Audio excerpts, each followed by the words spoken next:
en 1972, le légendaire, paix à son âme, Manu Dibango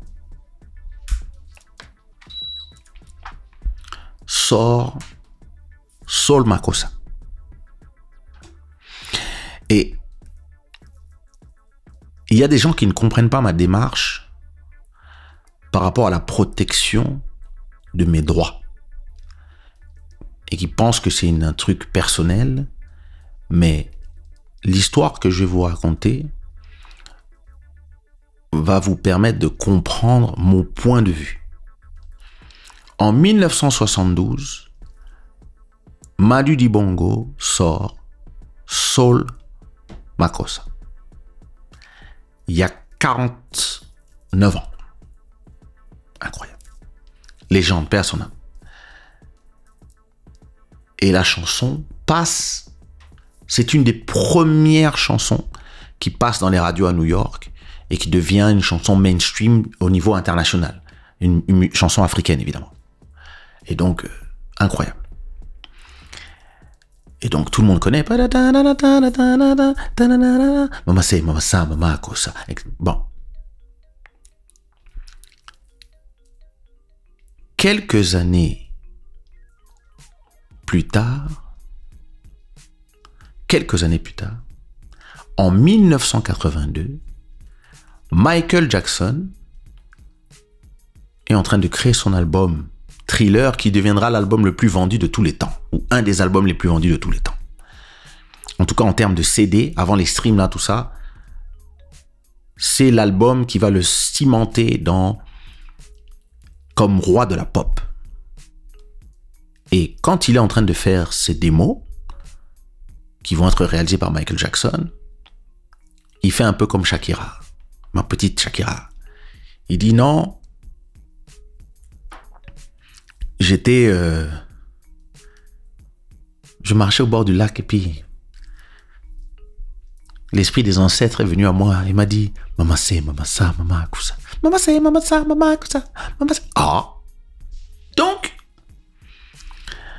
il sort Wanna Be Starting Something. Et à un moment dans la chanson, d'ailleurs, c'est une chanson qui est extraordinaire. Attention, grand fan de Michael Jackson. D'ailleurs, il faudra que je vous raconte les 3 fois où je l'ai rencontré. Et donc, Michael Jackson décide de tranquillement pomper Soul Makossa. Parce que les Noirs américains aiment bien faire les victimes. Mais, tout comme les Noirs de France par rapport aux Noirs d'Afrique, ils se sentent quand même supérieurs aux autres Noirs. Donc, eux, ils pensent que, comme je suis Michael Jackson et que je suis américain, je peux donc sampler ou utiliser, piocher à droite, à gauche, et easy, il va rien se passer.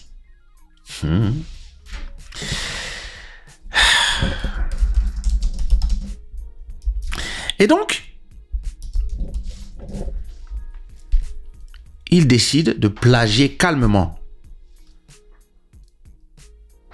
la légende camerounaise Manu Dibango, easy, comme si il avait inventé la musique lui-même. Il sort son album, Thriller devient le plus grand album de tous les temps. Je me rappelle quand Thriller est sorti.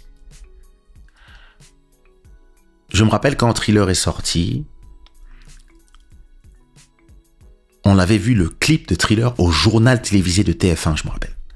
On avait regardé ça en famille, carrément, son clip. Le gars a révolutionné les clips. Et puis il y avait une puissance de frappe de Sony, etc., etc. Bon. Incroyable chanson. Pas de problème. Et donc, quand il fait le morceau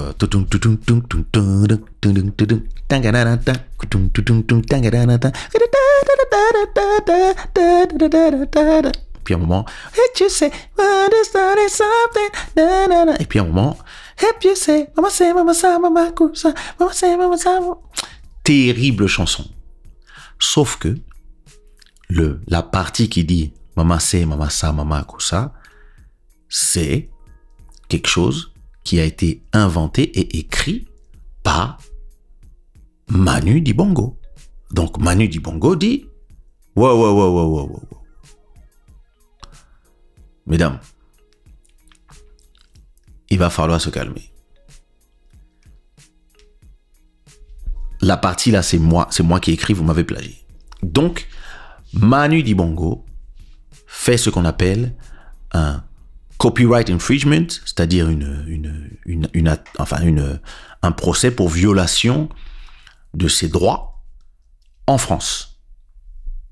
Puisque lui, il était basé à Paris, comme nous tous, enfin, comme vous, certains d'entre vous. Et donc, il y a un grand procès, tout le monde en parle dans la presse, etc. Et finalement, Manu Dibango, les avocats, comme ils savent qu'ils vont perdre des millions de dollars, si Manu Dibango va jusqu'au bout de son procès, ils finissent par l'appeler discrètement et lui disent « Écoute, si tu retires ta plainte, nous, on te donne de l'argent. On te donne... »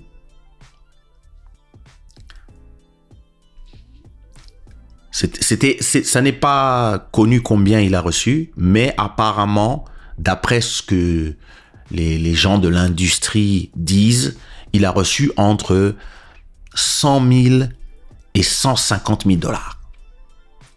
Qui, j'imagine, pour lui qui avait 20 ans à l'époque, je sais pas quel âge il avait en 1986, mais en tout cas, il avait entre 20 et 25 ans, 30 ans, je sais plus. Mais on lui dit, écoute, on te donne 150 000 dollars, on n'en parle plus. Et lui, il accepte. Il accepte les 150 000 dollars de dommages et intérêts avec préjudice. Ça veut dire aux États-Unis que une fois que tu as reçu tes thunes, tu ne peux plus réattaquer. Donc, et il accepte aussi que, en échange de compensation pour avoir utilisé son idée, eh bien, il ne demande pas de droit d'auteur sur la chanson. C'est-à-dire que quand tu regardes les droits d'auteur de la chanson Wanna Be Starting Something, auteur-compositeur Michael Jackson, éditeur Mi-Jack Music under Sony Music. Ok, écoute, les gens prennent ta musique sans demander la permission. Le général Sun Tzu dit que son vieux avait travaillé sur le dossier 150 000 dollars. Ok, donc c'est ce que je dis. Donc, entre-temps, Thriller devient l'album le plus vendu de tous les temps. 100 millions de copies. À l'époque, un album CD, ça coûtait 20 €. Ils en ont vendu 100 millions, c'est-à-dire 100 millions fois 20 €, c'est 2 milliards. Ça a généré 2 milliards de dollars. Dans ces 2 milliards de dollars, évidemment, il y a un certain nombre de chansons. Tu divises en nombre de chansons. Donc, je me rappelle plus combien de chansons il y a dans Thriller. 15. En gros, en termes de droits d'auteur, de passage radio, sur les 40 dernières années, les chansons de Michael Jackson sont des chansons qui jouent éternellement. C'est des chansons qui jouent. Et quand Michael Jackson, paix à son âme, est décédé, toutes ces chansons, on les a entendues pendant 6 mois à la radio, toutes les radios du monde en boucle. Donc, chaque fois que ça passe à la radio, ça continue à rapporter des droits. Donc, la chanson Wanna Be Starting Something a probablement rapporté à mon avis, alors attendez, bougez pas. Laissez-moi demander un truc à ChatGPT. How much does Michael Jackson catalog generate every year? Alors, plus ou moins merchandising, show, likeness, plus vente et publishing, on est plus ou moins à 800 millions de dollars par an. 800 millions. Et donc, dans ces 800 millions, évidemment, on parle du catalogue entier de Michael Jackson. Donc, à mon avis, quand on était dans le gros de Thriller, la chanson de Wanna Be Starting Something a probablement généré 5 millions. Probablement. Entre 5 et 10 millions, à mon avis. En droit d'auteur et de compositeur. C'est une estimation entre 5 et 10 millions. Et en plus, à mon avis, si tu es auteur ou compositeur de cette chanson, tu touches probablement, annuellement, 200 ou 500 000. 200 ou 500 000 à mon avis. À mon avis. Peut-être moins, parce qu'au bout d'un moment, ça joue plus pareil, mais la musique de Michael Jackson, ça passe en radio 24 heures sur 24. Donc, et dans les 4 coins du monde. Donc, tu touches des droits des 4 coins du monde. Je pense que sur la longueur de ta vie, de cette chanson, ce genre de chanson, tu dois toucher quelque chose comme, tu touches en tout 5 à 10 millions de dollars. Juste sur la chanson. Donc, si tu as fait un settlement de 150 000 dollars,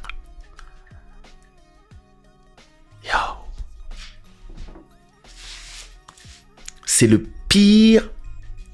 C'est une erreur fondamentale. Et surtout, le fait qu'ils aient accepté, ces avocats, en plus, et les Français sont très impressionnés par les Américains, donc le fait qu'ils aient pris les 150 000, mais qu'en plus, ils n'aient pas demandé des droits sur la chanson, et ils n'ont pas demandé non plus ils ont aussi accepté de le faire avec préjudice, c'est-à-dire qu'ils ne peuvent plus demander d'autorisation. Eh bien, quand Rihanna a demandé l'autorisation en 2007 pour sortir sa chanson Please Don't Stop the Music, elle a demandé l'autorisation aux gens de Michael Jackson d'utiliser Mama Say, Mama Sa, Mama Kosa aussi. Manu Dibango n'a pas pu demander quoi que ce soit puisque Rihanna a dit « Moi, j'ai samplé Michael Jackson. La chanson que j'ai samplée, c'est Michael Jackson, l'auteur-compositeur. Donc, toi, là-bas, faut mouf. »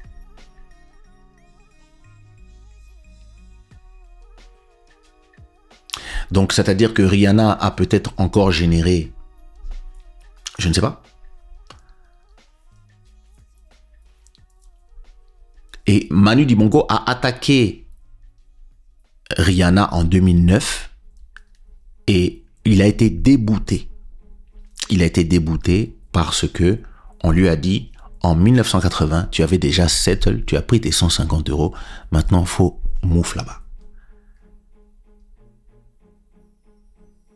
Donc ça veut dire que tu as reçu une petite compensation et des années et des années et des années et des années après, même si tu restes une légende pour nous et tu es une légende de la musique populaire africaine, du African Funk, c'est une légende. J'ai eu la chance de le rencontrer plusieurs fois. Mais ça, c'est une erreur fondamentale.